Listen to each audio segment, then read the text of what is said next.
Welcome guys to my YouTube channel pharmacology tips and tricks. और आज हम यहाँ स्टडी करने वाले हैं बायोकेमिस्ट्री, जो कि डी फॉर्म का सब्जेक्ट है और सेकेंड ईयर का। तो ये नर्सिंग के लिए भी एप्लीकेबल है, बिकॉज नर्सिंग के अंदर भी बायोकेमिस्ट्री है। सो आज हम बात करेंगे यूनिट 1 में, जिसका नाम है introduction to the biochemistry, right.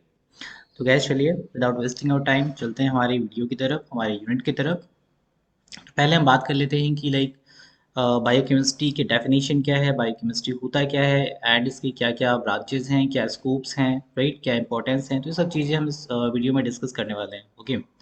सो यदि हम बात करें कि बायोकेमिस्ट्री, जैसे नाम से क्लियर होता है कि बायो एंड केमिस्ट्री, ठीक है। बायो मीन्स होता है बायोलॉजिकल, राइट। बायोलॉजिकल का मीनिंग है कि लिविंग थिंग है। एंड केमिस्ट्री का मतलब होता है कि कुछ केमिकल्स हैं या फिर कुछ केमिकल रिएक्शंस हो रही हैं, है ना, in the presence of any catalyst, जो may be rate of reaction को बढ़ा रहे हो या घटा रहे हो, ठीक है। तो कह सकते हैं कि बायोकेमिस्ट्री जो है एक बिल्कुल एक कॉम्बिनेशन है बायोलॉजी एंड द केमिस्ट्री का, ठीक है, जिसके अंदर हम कई सारी केमिकल रिएक्शंस, कई सारे स्ट्रक्चर्स को हम देखते हैं, ठीक है। डेफिनेटली जो भी स्ट्रक्चर्स हैं, जो भी केमिकल रिएक्शंस हैं, तो कहीं ना कहीं बायोमोलिक्यूल्स हैं, बायोमोलिक्यूल्स के बीच में ही होने वाली है। तो बायोमोलिक्यूल्स की स्टडी भी इसके अंदर हम कर सकते हैं, जिसको हम कहते हैं कि मैक्रोमोलिक्यूल, जैसे कि लाइक कार्बोहाइड्रेट हो गया, प्रोटीन हो गया, लिपिड हो गया, न्यूक्लिक एसिड है, ठीक है। तो इन सब के बीच में इनका स्ट्रक्चर को आइडेंटिफाई करना, देखना, इनके अंदर होने वाली रिएक्शंस को देखना, ठीक है, ये सभी चीज़ें जो आती है किसमें आएगी, बायोकेमिस्ट्री के अंदर। तो सिंपल सा डेफिनेशन है कि it is a chemistry in the, ये chemistry along with the biology, ठीक है ना, जिसको हम बायोकेमिस्ट्री कह रहे हैं। और इसको सबसे पहले क्वाइन किया था कार्ल न्यूबर्ग ने 1930 के अंदर, राइट। इसलिए इनको कहा जाता है father of the modern biochemistry. Okay guys, तो होप सो कि you are getting my point, कि इसकी डेफिनेशन बहुत सिंपल है, आपको समझ में आ रही होगी, राइट। चलते हैं हमारे नेक्स्ट टॉपिक की तरफ, जिसका नाम है ब्रांचेस ऑफ द बायोकेमिस्ट्री, ठीक है। बायोकेमिस्ट्री को और थोड़ा सा इजी करने के लिए हम उसको कुछ ब्रांचेस में आइडेंटिफाई करते हैं, डिफाइन करते हैं, ठीक है। जिसमें मैंने यहाँ सिंपली तीन तरह की ब्रांचेस ली हुई हैं। पहला है जैसे मॉलिक्यूलर बायोलॉजी, दूसरा है जिसमें कि सबसे पहला है मॉलिक्यूलर बायोलॉजी, सेकंड है सेल बायोलॉजी, और थर्ड है जेनेटिक्स, ठीक है।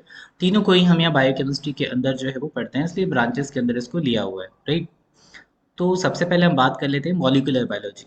अब मॉलिक्यूलर बायोलॉजी का मतलब है कि कहीं न कहीं हमारी जो एक लाइफ प्रोसेस होती है, या जो हमारी लाइफ है या बॉडी कंपोनेंट्स है, कहीं न कहीं मॉलिक्यूल से मिलकर ही बना हुआ है, ठीक है।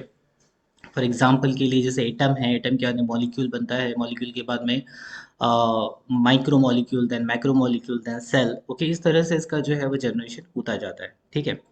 तो मॉलिक्यूलर बायोलॉजी की जो डेफिनेशन देखी तो ये क्या होता है, it is a study the composition, structure and interaction of the cellular molecule like nucleic acid and protein, ठीक है। तो कई सारे न्यूक्लिक एसिड, प्रोटीन, है ना, इनके स्ट्रक्चर को आइडेंटिफाई करना, कंपोजिशन को देखना, इनके बीच होने वाली रिएक्शंस को देखना, ये सभी चीज़ें किस में आ जाएगी, मॉलिक्यूलर बायोलॉजी के अंदर आ जाएगी, है ना। तो कह सकते हैं कि हमारे पास जो मॉलिक्यूलर बायोलॉजी है, इसमें आप जैसे जीन्स हो गए, है ना, या सेल्स हो गई, पॉलीमरेज चेन रिएक्शन हो गया, सेंट्रल डोग्मा हो गया, रिकॉम्बिनेंट डीएनए टेक्नोलॉजी हो गई, transcription of genes, DNA structure, मतलब इन मॉलिक्यूल से रिलेटेड जितनी भी रिएक्शंस हैं, इनको हम यहाँ स्टडी करने वाले हैं इन द मॉलिक्यूलर बायोलॉजी, ठीक है। सेकेंड बात करेंगे हम सेल बायोलॉजी के बारे में। तो cell biology we all know, हमने ऑलरेडी 11-12 के अंदर पढ़ा ही हुआ है कि सेल क्या होती है ना। तो सेल की स्टडी जो है, सिंपल से हम कहेंगे कि सेल की स्टडी साइटोलॉजी कहलाती है, ठीक है। सेल मीन सेल्स, और लॉजी मतलब होता है स्टडी करना, तो साइटोलॉजी, ठीक है। तो सेल बायोलॉजी के अंदर या साइटोलॉजी के अंदर हम सेल के डिफरेंट फंक्शंस को आइडेंटिफाई करते हैं, सेल का स्ट्रक्चर को देखते हैं, ठीक है। और सेल जो है कैसे कम्युनिकेट कर रही है, इस रिएक्शंस को भी हम यहाँ देखने वाले हैं। सेल के अंदर जो डिफरेंट सेल ऑर्गेनल्स हैं, उनकी क्या फंक्शन है, ठीक है, वो कैसे वर्क कर रहे हैं, कैसे हेल्प कर रहे हैं बॉडी के रिएक्शंस को करने के लिए, राइट, या मेटाबॉलिज्म में हेल्प कर रहे हैं। तो ये सब चीज़ें हम कहाँ पढ़ने वाले हैं, सेल बायोलॉजी के अंदर, या सिंपल से कह सकते हैं हम साइटोलॉजी में, राइट। नेक्स्ट कंपोनेंट है जेनेटिक्स। जेनेटिक्स में लाइक नाम से क्लियर है इसका कि जीन के बारे में स्टडी करना, ठीक है। जीन जो है हमारा जो है हेरिडिटी इन द ऑर्गेनिज्म को डिफाइन करता है, राइट। किसी भी कैरेक्टर्स को एक जनरेशन से दूसरे जनरेशन में ले जाने के लिए रिस्पॉन्सिबल होता है, इसलिए इनकी जो स्टडी होती है वो क्या कहलाती है, जेनेटिक्स कहलाती है, राइट। आपने नाम सुना होगा ग्रिगर मेंडल का, ठीक है। तो ग्रिगर मेंडल जो थे, इन्होंने सबसे पहले जेनेटिक्स के बारे में स्टडी किया, डिफरेंट कंसेप्ट को इवॉल्व किया और इन्होंने जेनेटिक्स के बारे में बताया। ठीक है, तो सिंपल से हम कह सकते हैं कि हेरिडिटी को स्टडी करना with the help of the genes, that is called the genetics. Next हम डिस्कस करने वाले हैं इंपॉर्टेंस ऑफ द बायोकेमिस्ट्री। तो बायोकेमिस्ट्री की क्या क्या इंपॉर्टेंस है, तो यहाँ कुछ पॉइंट के थ्रू हम इसको डिस्कस करेंगे। पहला पॉइंट है कि डिफरेंट बायोलॉजिकल प्रोसेस होती है बॉडी के अंदर, इसमें इसका क्या इंपॉर्टेंस है, राइट। फॉर एग्जांपल के लिए डाइजेशन है, रेस्पिरेशन है, रिप्रोडक्शन, एक्सक्रीशन, या फिर हार्मोन का बिहेवियर है, कॉन्ट्रैक्शन है मसल्स के अंदर, या रिलैक्सेशन है, राइट। तो इन सब चीज़ों में किस तरह की बायोकेमिस्ट्री मतलब बायोलॉजिकल रिएक्शंस इसमें एप्लीकेबल है, इनके बारे में हमें पता चलता है। ठीक है, एग्जाम्पल के लिए डाइजेशन का प्रोसेस है, डाइजेशन के प्रोसेस में जितने भी एंजाइम है, राइट, वो कैसे वर्क कर रहे हैं, कौन सा प्रोडक्ट बन रहा है, राइट। तो इन सब के थ्रू हम मतलब एक तरह की बायोकेमिस्ट्री है जिसके थ्रू हम पता करते हैं कौन सा एंजाइम जो है वो कैसे मैकेनिज्म या कैसे रिएक्शन को फॉलो करेगा। ठीक है, इसके बाद सेकंड पॉइंट पे आते हैं कि हेल्थ और न्यूट्रिशन में भी ये वाइटल रोल प्ले करता है, राइट।